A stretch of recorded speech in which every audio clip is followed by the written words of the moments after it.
Okay, here's how you add Jotform to GoDaddy. So the first thing that we need to do is log into our GoDaddy account. Click on your name in the top right corner and then go into My Products. So from the products page, we want to scroll down until we see Websites plus Marketing. Click on it to expand this menu. Find your plan and then click on Manage next to it. What we want to do is we want to get access to the website builder. So as you can see here, you should see a preview of your website. Scroll down and click on Edit Website.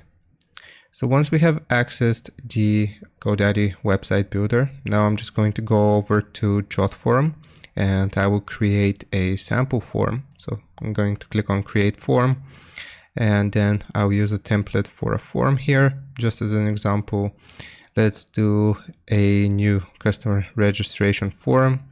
Use this template. You can obviously customize this to your liking. I'll assume that you have already created a form.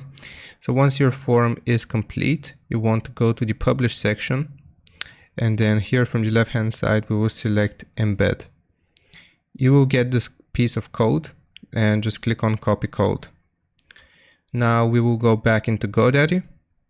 Make sure you are on the correct page here on GoDaddy where you want to add your form. Scroll down and in between these sections, we will click on the plus sign to add a new section.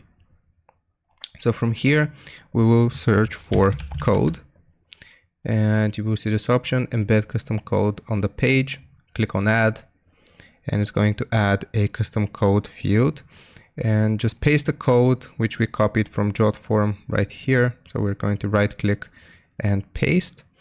And now, as you can see, this Jotform registration form has been added on our GoDaddy website successfully.